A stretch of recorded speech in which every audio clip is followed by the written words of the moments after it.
मंगल संकल्प जो कि श्री भगवान की प्राप्ति की हेतु से है, वह हमारी वार्तालाप में से उसमें बाधा नहीं आती है। इसकी मैं पूरी तरह से इस चीज़ के लिए कॉन्फिडेंट रहता हूँ कि हमारे वार्तालाप से यदि आपको कुछ सीखने को नहीं मिलता तो कुछ आप जीवन का खोते भी नहीं हैं। और यही सभी की वार्तालाप की सफलता है और यही सभी की अभिलाषा रहती है।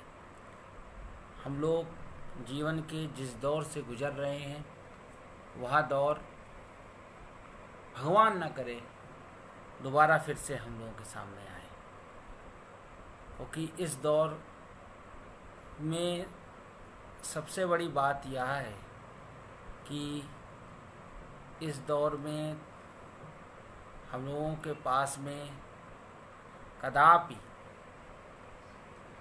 जीवन को इधर उधर मूव करने का अवकाश नहीं है। जीवन बस ठिलता चला जा रहा है, ठिलता चला जा रहा है, आगे की ओर भाग रहा है, दौड़ रहा है, आफत जैसी मच गई है। और उस जीवन काल में हम सबका ये सौभाग्य है कि हम लोग श्री ठाकुर जी से सभी लोग जुड़े हुए हैं। मैं सिर्फ अपनी बात कभी नहीं करता जल्दी, हम लोग सभी की बात करते हैं। सर्वे भवन्तु सुखिनः, सर्वे सन्तु निरामयाः, सर्वे भद्राणि पश्यन्तु मा कश्चित् दुःखभाग् भवेत्। हम लोग सभी के कल्याण की कामना करते हैं, सभी के जीवन में मांगलिक लक्षण उत्पन्न हों, इसकी श्री भगवान से याचना भी करते हैं कि सभी लोग मंगलमयी जीवन सदा सर्वदा बिताएं और मंगलमयी जीवन में उनको श्री ठाकुर जी का दीदार होता रहे। बस यही कामना हम लोगों की बहुधा रहती है और जो कि ठाकुर जी पूरी भी करते हैं।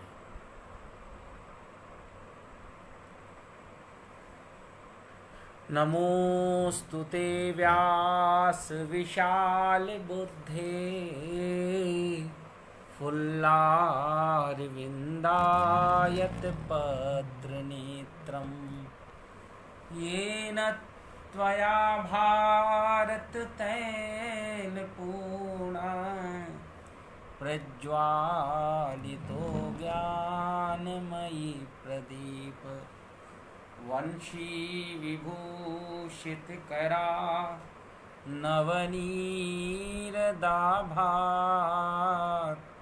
हरिपीतांबरा दरुण बिंब फलाधरोष्ठात्, पूर्णेन्दु सुंदर मुखादरविंद नेत्रा, कृष्णात् परं किमपि तत्त्वमहं न जाने, काहू के बल भजन के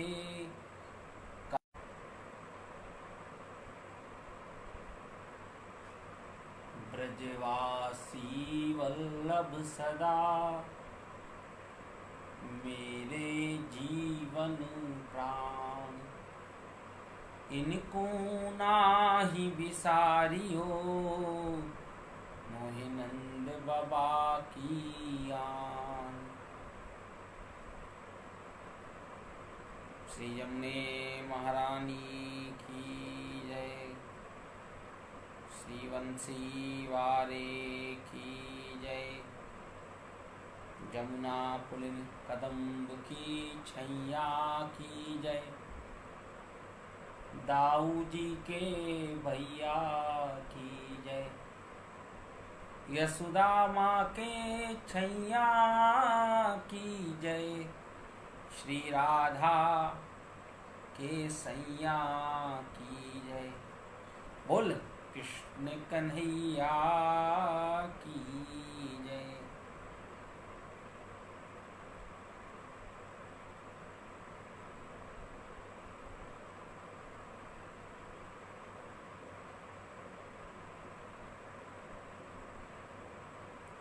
श्री कृष्णचंद्र श्री ठाकुर जी का जो यह प्रसंग सतत रूप से चल रहा है, कई दिन हो गए और चलता रहेगा। अनंत काल के विषय हैं ये, कभी ये ख़त्म तो नहीं होते और चलते ही रहते हैं और यह चलता रहेगा, जिसके अंतर्गत हम लोग भगवान श्री कृष्ण के अनछुए पहलुओं पर चर्चा कर रहे हैं। जिन पहलुओं को हम लोग छू नहीं रहे, या सब कुछ सब लोग नहीं छू लेंगे, बहुत सारी ऐसी चीज़ें होती हैं जो सबके भाग्य में जिसको छूना नहीं होता है। और आप लोगों से बात करते हैं, अब आप लोगों में से भी शायद ही किसी ने, बहुत कम लोगों ने हमको प्रत्यक्ष से देखा होगा। हमने भी आपको प्रत्यक्ष से तो नहीं देखा है। अब प्रत्यक्ष से हमने आपको नहीं देखा तो इसका अर्थ यह नहीं है कि आप नहीं हो, आपने हमें प्रत्यक्ष से नहीं देखा या सामने से हमारा दीदार नहीं किया। इसका मतलब ये नहीं कि हम नहीं हैं।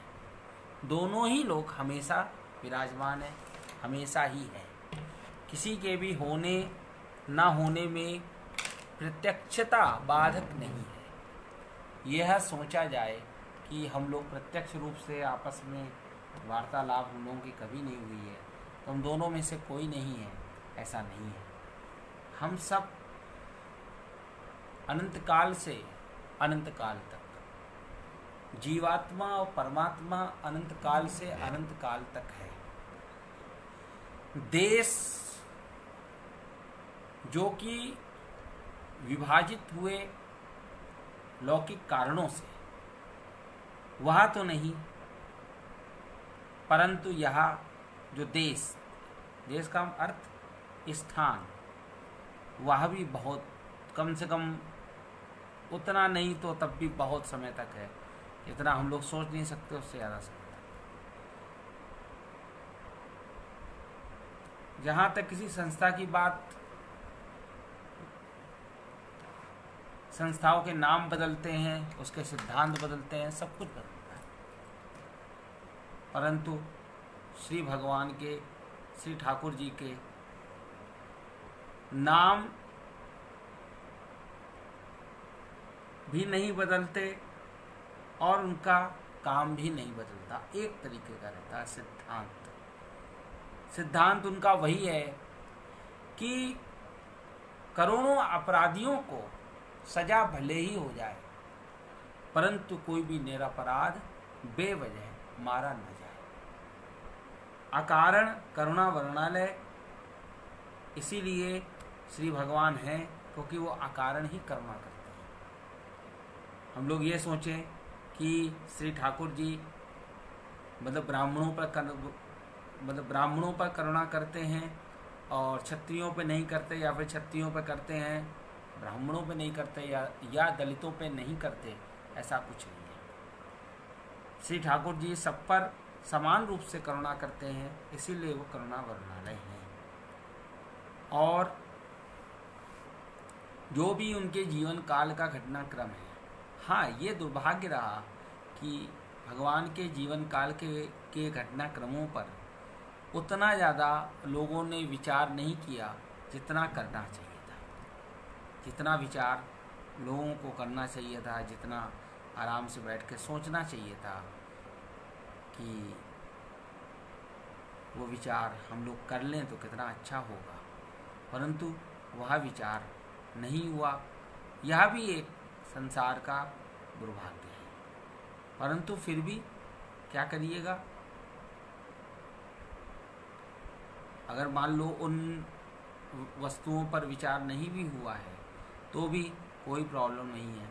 हम लोग हैं अभी संसार में जिंदा लोग हैं जो रुपए पैसे के लिए ना बोलकर अपने आनंद के लिए बोलते हैं।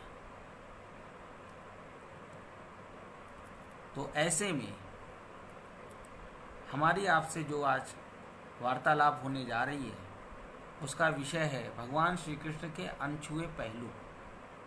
अनछुआ क्या है भगवान श्री कृष्ण का? भगवान तो सतत रूप से सभी को छू रहे हैं, आपको भी छू रहे हैं, हमको भी छू रहे हैं, और हर समय छू रहे हैं। कोई ऐसा कालखंड नहीं जिसमें कि भगवान हम लोगों को ना छू रहे हों, सतत रूप से छू रहे हैं। और इस सतत रूप से छूने को जो सौभाग्यशाली जन हैं वह महसूस करते हैं।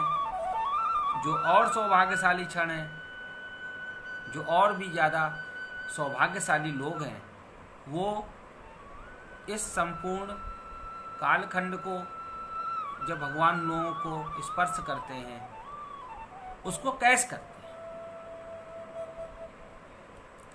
परंतु जिस चीज़ को खर्च दिया जाए फिर उसकी कीमत खत्म हो जाती है, फिर उसकी कीमत नहीं रहती, क्योंकि बार बार किसी चीज़ को आप कैसे खर्च करोगे। एक बार खर्चने के बाद उस चीज़ का खर्चना कम हो जाता है और खर्चने में बासापन हो जाता है। यदि आप में भगवान का भाव आ रहा है तो वह सारा कुछ मात्र आपके आनंद के लिए है, आपके भीतर के आनंद के लिए है। और कभी कभी ऐसे मौके पड़ जाएं जबकि आप अकेलापन महसूस करो, तब अपने जो आप जिनको भी उन बातों के लायक समझते हैं उनसे वो बातें शेयर अवश्य करनी चाहिए। इसीलिए भाषा बनी थी। अभी एक दिन हमने ये लिखा भी था, बहुत से लोगों को लगता है कि इनको फेमस, हमें कुछ नहीं होना भाई। हम लोग को जो होना था, जो आनंद करना था, हम लोग वृंदावन में खूब करा है और आगे भी करेंगे। भगवान ठाकुर जी चाहेंगे तो फिर वहाँ बुलाएंगे। हम लोग फेमस होके क्या करेंगे? क्या मिलता है फेमस होके, आप बताइए। सुशांत सिंह राजपूत इतना फेमस, सब दुनिया भर के लोग इतना फेमस, शांति जीवन में नहीं होंगे। तो भगवान श्री कृष्ण प्रति क्षण हमारा स्पर्श कर रहे हैं, प्रत्येक रात्रि को वो हमारा स्पर्श करते हैं, तभी तो हमको नींद आती है। वो स्पर्श करना बंद कर दें तो नींद आना हम लोगों को बंद हो जाए। उन्हीं के स्पर्श से हमें नींद आती है। यदि वो स्पर्श ना करें तो हमें नींद नहीं आ सकती। जो ये नींद की घटना घटित होती है जीवन में, ये श्री ठाकुर जी के कारण होती है। और नींद उड़ती भी है तो वो भी उन्हीं के कारण, क्योंकि कन्हैया बहुत कलाकार है। कन्हैया किसी संप्रदाय में बंद के समझ में नहीं आता है, क्योंकि कन्हैया का कोई संप्रदाय ही नहीं है। कोई भी महात्मा महापुरुष हमको भगवान राम का और भगवान कृष्ण के संप्रदाय का नाम बताए तो हम मान लें। बाकी तुम कुछ नहीं कहेंगे, क्या उन्हें दे दें, क्या नहीं दे देंगे, परंतु भगवान का कोई संप्रदाय नहीं है। भगवान का बस एक ही धर्म है, तत् सुख सुखे सुखित्वम और तत् दुख दुखे दुखित्वम। उसके सुख में सुखी होना और उसके दुख में दुखी होना, ये ही भगवान का धर्म है। और इस धर्म को हम लोग सतत रूप से महसूस करते हैं। संसार में आप दुखी हो, लोग और खुश हो, इनवर्सली प्रोपोर्शनल। जितना आप दुखी होगे उतना वो लोग खुश, जितना आप और दुखी होगे वो लोग और उतना खुश, जितना आप और दुखी होगे वो लोग और उतना खुश, जितना आप खुश हो गए वो उतना दुखी, वो जितना और खुश हो गए वो उतना दुखी, उतना दुखी दुखी दुखी होते चले जाते हैं। परंतु परमात्मा जितना आप दुखी होते हो उससे बहुत ज़्यादा दुखी होते हैं। हालांकि ये होता है कि भगवान ये सब चीज़ ऐसा नहीं है। जितना आप दुखी होते हो, जितना गोपियाँ रोती हैं श्री ठाकुर जी के लिए, उससे कहीं ज़्यादा ठाकुर जी रोते हैं। परंतु कर्म का बंधन बहुत बड़ा है। कर्म का ऐसा बंधन होता है कि ठाकुर जी उन आंसुओं को पी जाते हैं। कोई कहे कि श्री ठाकुर जी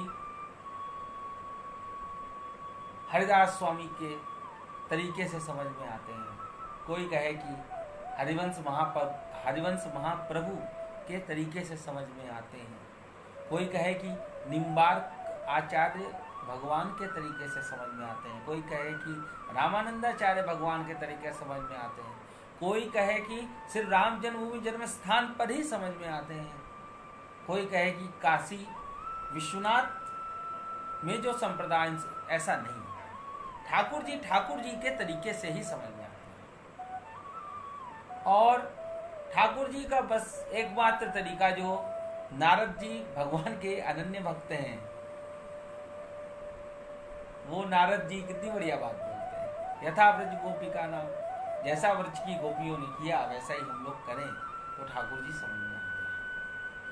अब ब्रज की गोपियों ने क्या किया, इसी जगह पर संसार में बहुत प्रकार के भ्रामक बातें व्याप्त हो रही हैं कि ब्रज की गोपियों ने आखिर किया क्या था। लोग गोपियों का स्वरूप मात्र देखते हैं, उनके भीतर का सिद्धांत का दर्शन नहीं करते। यदि भीतर के सिद्धांत का दर्शन वो करें तो इसी जीवन काल में श्री ठाकुर जी का साक्षात्कार हो जाए। ना हम कर पाते सिद्धांत का दर्शन, ना वो लोग कर पाते, और ठाकुर जी खुद सारा कुछ कराते हैं। सिद्धांत का दर्शन होने के बाद ठाकुर जी सिद्धांत का पालन भी करवाते हैं। हम लोगों में साहस और सामर्थ्य नहीं है कि उनके सिद्धांत का फॉलो ऑन कर पाए। हम लोगों में सामर्थ्य नहीं है। हम लोग भगवान का सिद्धांत की पालना हम लोग नहीं कर सकते। श्री भगवान ही हम लोगों को उनका जो सिद्धांत है उसकी पालना कराते हैं। और पूर्व काल में उन सिद्धांतों की पालना किस प्रकार से हुई है, इसका दर्शन पूर्व काल के बहुत सारे छंदों में, पूर्व काल की बहुत सारी बातों में इन सब का दर्शन हम लोगों को प्राप्त होता है। उन्हीं सब बातों के अंतर्गत श्री ठाकुर जी की जो लीला है, जिसमें कि कल के दिन, अभी कल तो नहीं, कल जाने परसों बोलने वाले थे, फिर हमने कैंसिल किया है बोलना, किसी कारण से कुछ उलझन हो गई थी। तो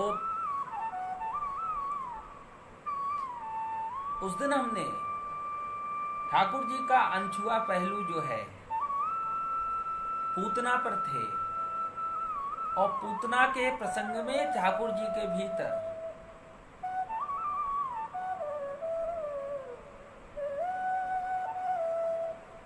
राष्ट्रवाद का दर्शन कराया था। और हम लोग कौन होते हैं उनके भीतर राष्ट्रवाद दर्शन करने वाले? सिर्फ जो भ्रम की चादर है, हम लोग सिर्फ भ्रम की चादर हटाते हैं। ठाकुर जी के भीतर का राष्ट्रवाद तो हम दिखाएं तो भी है, ना दिखाएं तो भी है। गंगा जी में जल हम बताएं तो भी है, ना बताएं तो भी है। हमारे बताने से वहां कुछ नहीं होगा। तो पूतना भगवान ने अपनी छठी उत्सव की तिलांजलि देकर छठी उत्सव का सत्यानाश कर दिया।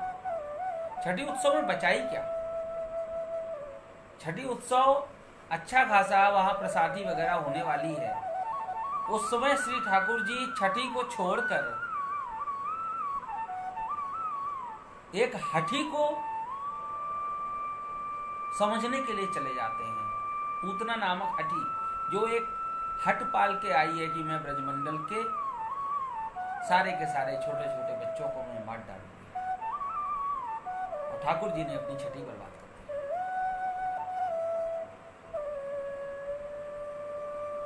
इसी चीज को जब भगवान ने एक बार और इसकी टेस्टिंग की कि लोग अपना उत्सव खंडित करते हैं कि नहीं करते हैं, कि या ऐसे बोले तो भगवान तो जीवात्मा के कारण अपना उत्सव खंडित कर रहा है, परंतु क्या जीवात्मा भी भगवान अन्य जीवों के कारण या भगवान के कारण अपना उत्सव खंडित करता है?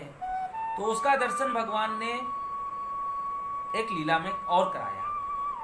उसके बारे में पहले आते हैं, अभी अभी वो चीज दिमाग में आई है। देखिए, हम यहाँ पे हाथ जोड़ के प्रार्थना करते हैं, हमें संस्कृत जितनी आती है वो आपको सबको पता है। हमें हिंदी इतनी आती है, आपको सबको पता है। हम सिर्फ अपने आनंद के लिए बोल रहे हैं। तो वहां पर ठाकुर जी वन भोजन कर रहे हैं और ग्वाल बालों को भूख लगाते हैं। ग्वाल बाल वहां पर तब श्री ठाकुर जी से कहते हैं कि भैया भूख लग जाई है।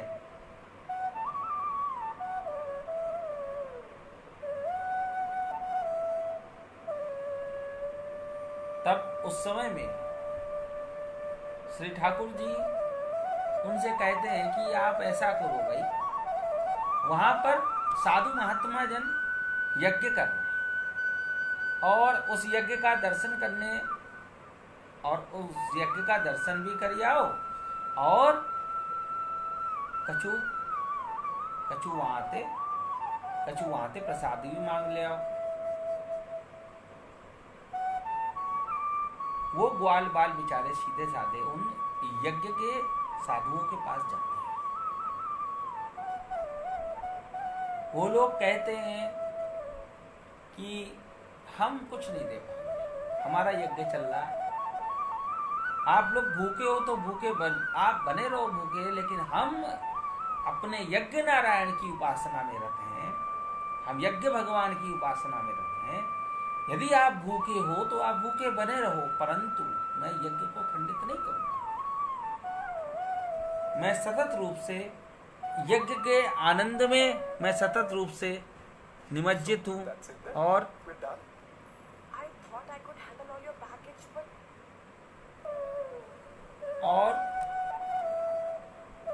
उस यज्ञ के आनंद को मैं सतत प्राप्त कर रहा हूं। ठाकुर जी को ही मैं भोग लगाऊंगा, तुम लोग भूखे रह जाओ मुझसे। वो लोग वापस श्री भगवान के पास आते हैं। तब फिर उन्होंने वहां से जाकर ठाकुर जी ये भी दिखा रहे हैं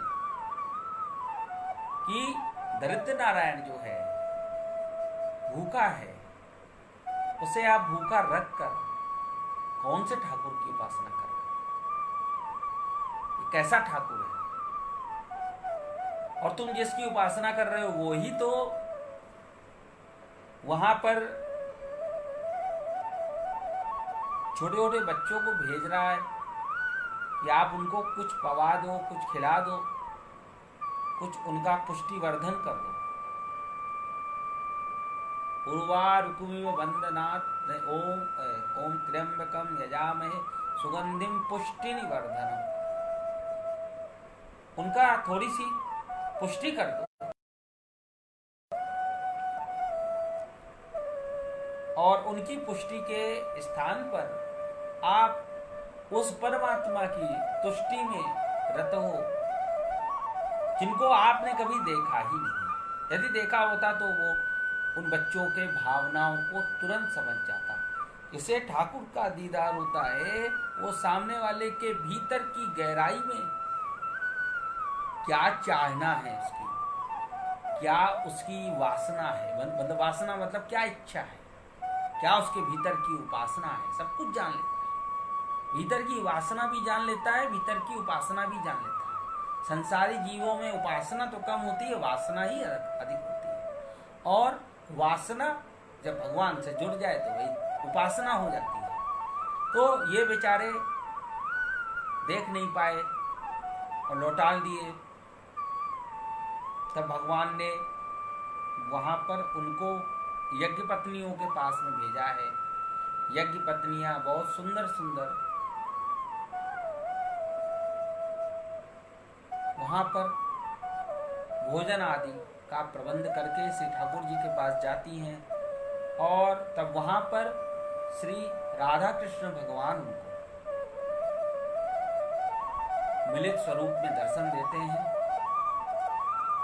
यहाँ पर एक बहुत महान श्लोक, बहुत प्रसिद्ध श्लोक है और हम लोगों के गुरुजी तो उस श्लोक को उतना ज़्यादा,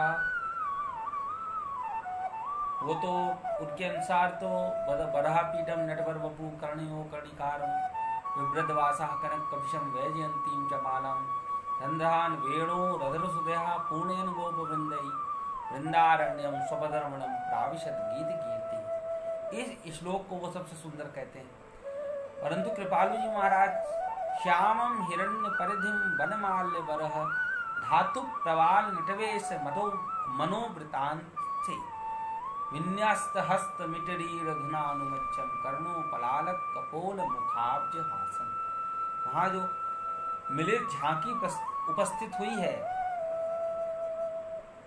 श्री ठाकुर ठकुरानी की, उसका दर्शन बड़े आराम से यज्ञ पत्नियों को हो रहा है। वैसे भी कहा जाता है पति का किया हुआ आधा तो उनकी पत्नियों को मिलता ही है, और मिलता है वो तो सामने दिख रहा है, परंतु उनके भीतर की जो परुषता थी, जो कठोरता थी, वो उनको ले डूबी। आप यज्ञ कर रहे हो, आप इतने कठोर कैसे हो सकते?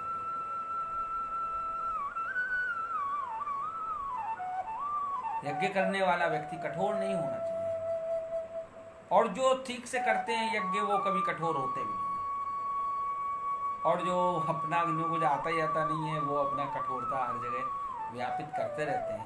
यज्ञ तो नारायण से संबंधित है, और नारायण से संबंधित व्यक्ति कभी भी कठोर नहीं हो सकता। और यदि वो कठोर हो रहा है मतलब वो यज्ञ करने में त्रुटि कर रहा है। भगवान के भजन में गलतियां होती हैं तो भगवान सुधारते हैं। यज्ञ आदि की गलतियां जीव को खुद ही सुधारनी पड़ती है। या तो जो यज्ञ करवा रहा है उसकी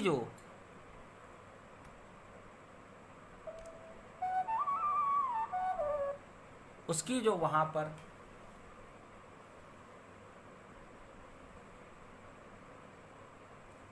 वो उन गलतियों को भोगता है, या फिर जो यज्ञाचार्य है वो उन गलतियों को भोगता है।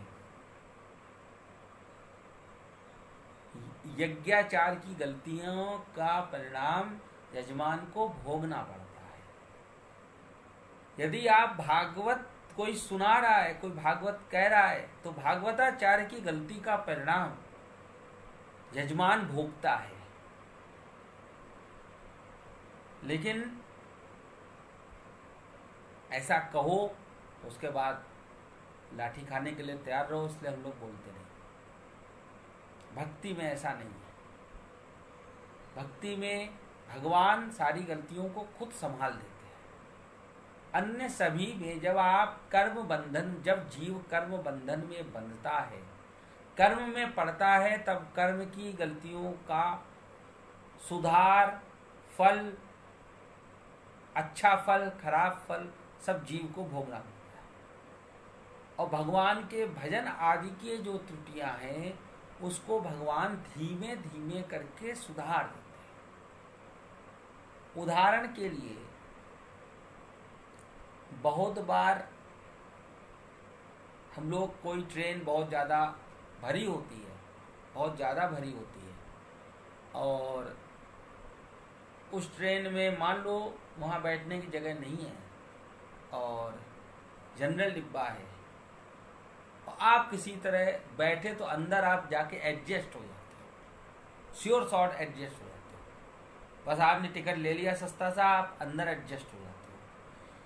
लेकिन जितना हाई फाई इंतजाम के कंपार्टमेंट में आप बैठते हो, पैसा भी ज़्यादा खर्चना पड़ता है, और छोटी मोटी गलतियों का परिणाम भी बहुत बड़ा भोगना पड़ता है।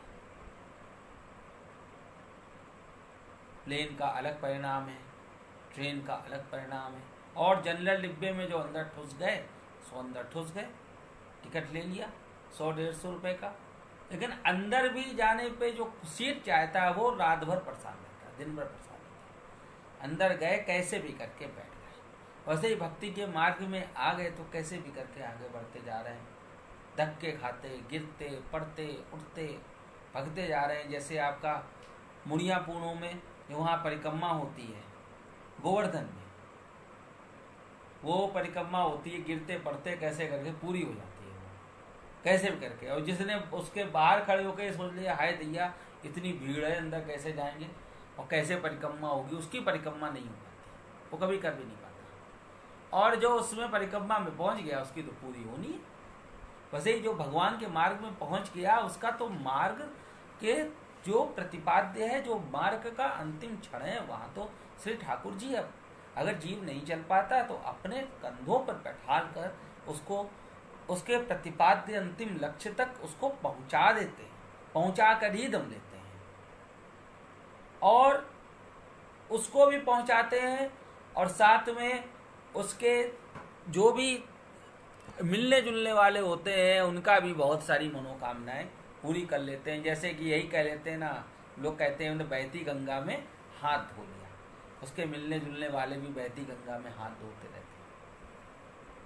जो भी वो भजन के मार्ग में है वो उस भजन के मार्ग की पूर्ति श्री ठाकुर जी स्वयं करते हैं, स्वयं करवाते हैं। जीव में साहस और सामर्थ्य नहीं है। जिस दिन जीवात्मा में ये साहस और ये सामर्थ्य होने का भ्रम पल जाता है, उसी दिन से वो भजन मार्ग से हट जाता है, उसी दिन से वो उसको कैश करने लगता है।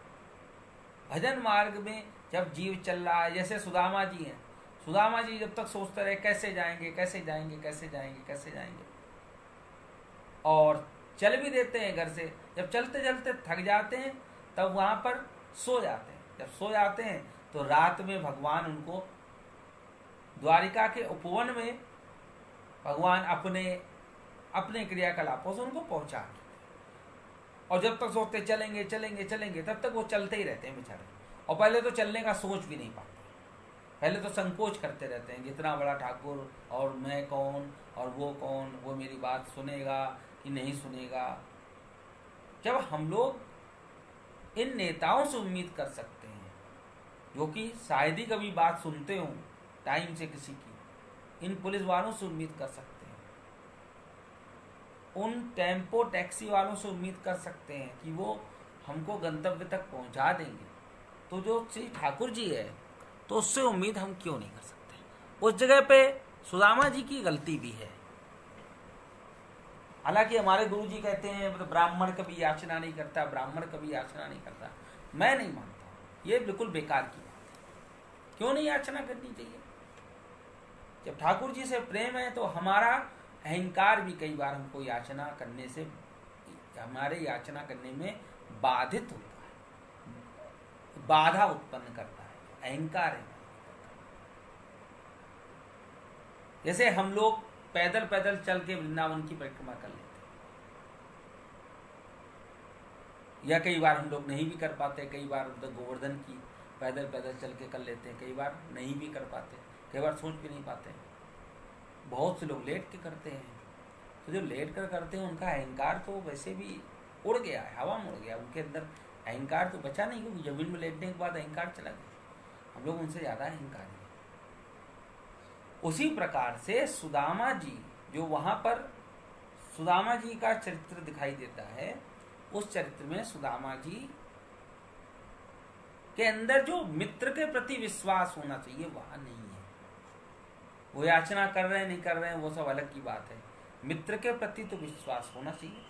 और फिर श्री ठाकुर जी के प्रति, फिर ठाकुर जी तुम्हारे साथ रहे फिर भी तुम ठाकुर जी को पहचान ना पाए तो तुम्हारा ब्राह्मण होना ही बेकार है भाई, तुम्हारा जीव होना बेकार है। इतनी अमूल्य निधि तुम्हारे साथ रही और तुम उसे पहचान नहीं पाए, तुम्हारा तो होना ही बेकार है।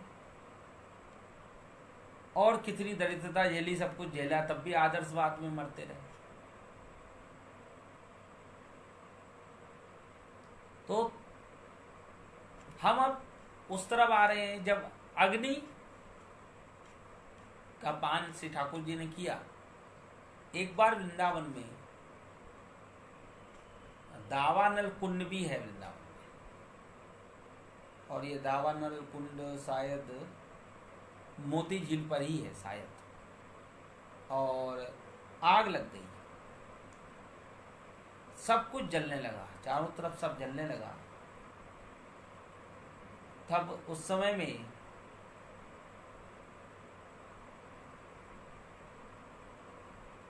सब ब्रजवासियों ने ठाकुर से याचना की, प्रार्थना की कि हम सबको बचा लो। और मुख्य जो उनका पशुधन था वह जल रहा था, वहाँ की गाय जलने लगी, अंदर के पशु, अंदर के पक्षी आदि जलने लगे, वृक्ष सब जलने लगे। तो उनकी इन सब की याचना पर श्री ठाकुर जी वहाँ पे उपस्थित होते हैं और ठाकुर जी ने ब्रजवासियों के नेत्रों को बंद करवाया और सारी अग्नि भगवान पी गए। और इसके जो रहस्य बताए जाते हैं, उन रहस्यों में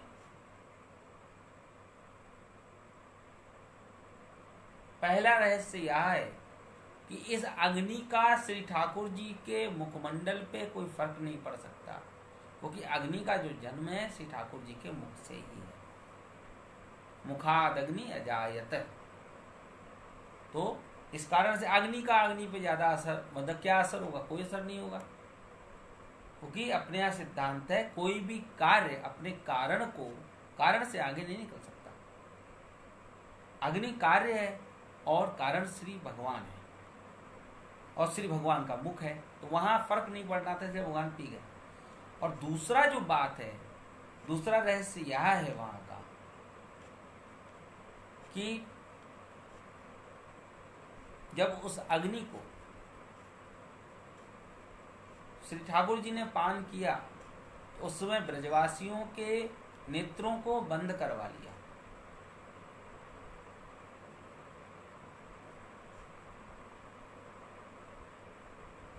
अंतर देखिए आप, अभी आपको अंतर में दिखाऊंगा।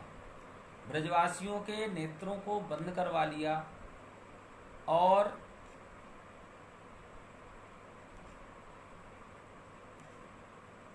भगवान अग्नि का पान कर लेते हैं।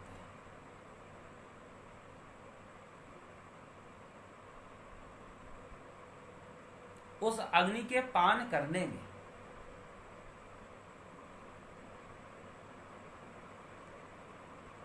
नेत्र क्यों बंद करवाए, यह इसके पीछे के कारण उपस्थित होते हैं। वे कारण यह है कि ब्रजवासी कृष्ण भगवान को बहुत अधिक चाहते हैं, बहुत अधिक प्रेम करते हैं, और इस प्रेम के कारण ये ब्रजवासी कभी नहीं चाहेंगे कि कन्हैया इस अग्नि को पी जाए। ब्रजवासी तो ये सोच रहे थे कि इस अग्नि को कन्हैया किसी भी प्रकार से यहाँ से अलग कर देगा तो सबको सुकून हो जाएगा। उनका ये, ब्रजवासियों का ये था, सांप भी मर जाए और लाठी भी ना टूटे। परंतु यहाँ बिना लाठी पर फर्क पड़ता दिखे, हालांकि फर्क नहीं पड़ना था, क्योंकि ठाकुर जी हैं, काम नहीं बनना था, तो भगवान ने उनकी आंखें बंद करवाई और सारी अग्नि पी गए। परंतु संसारी लोगों में ये होता है, हम लोग जिससे प्रेम करते हैं उसको तो कष्ट ही कष्ट देते हैं, उसको जितना कष्ट दे सकते हैं उससे कहीं ज्यादा देते हैं, और खुद सदा सर्वदा उससे सुख की याचना। यहाँ पर ब्रजवासी सुख की याचना तो कर रहे हैं, परंतु जिससे प्रेम कर रहे हैं उसको दुख नहीं देना चाहते, क्योंकि वो ठाकुर जी का दुख वो लोग बर्दाश्त नहीं कर सकते। आज का संपूर्ण शब्द समागम यहीं पर विश्राम लेगा। थोड़ी देर में फिर कभी किसी दिन इसका कोई हमारे से कोई टाइम बाउंडेशन नहीं रहेगा, कुछ नहीं रहेगा। कभी मन आ गया तो कुछ बातें मुंह में आ जाती हैं तो आपसे करने का हो जाता है। वृंदावन बाके बिहारी लाल की जय, अलबेली सरकार की जय, श्री कृष्णचंद्र भगवान की जय, श्री राधा रानी सरकार की जय, श्री यशोदेव मैया की जय, श्री दाऊ जी के भैया की जय, श्री नंद बाबा वृषभानु बाबा की जय, श्री जमुने महारानी की जय। श्री द्वारकानाथ भगवान की जय। आज के आनंद की जय। न्याय प्रिय श्री कृष्णचंद्र भगवान की जय। अन्याय हंता श्री कृष्णचंद्र भगवान की जय। श्री कृष्ण जन्मभूमि जन्मस्थान की जय। जय जय श्री राधे, जय जय श्री राधे। आप सभी का मंगल हो। आप सभी के जीवन में श्री भगवान का समागम हो, नित्य आगमन हो। रात्रि में श्री भगवान आपके सपनों में आए, सपनों में दिखें, सपनों में खेलें। बस यही याचना होनी, बस इतना ही कह सकते हैं। इससे अधिक तो हम लोग जानते नहीं। ना कुछ किया ना कर सकूं, ना कछु कर बेयोग। जो कछु कीन्यो प्रभु आपने, आप ही कर बेयोग। पत्र पुष्प जल इत्यादि चरणों में अर्पण करता हूँ। स्वीकार कीजिए हे भगवन, चरण शरण में पड़ता हूँ। आप सबका मंगल हो, सबका कल्याण हो। सर्वे भवन्तु सुखिनः, सर्वे सन्तु निरामयः, सर्वे भद्राणि पश्यन्तु, मा कश्चित् दुःखभाग् भवेत्। ओम शांति शांति शांति।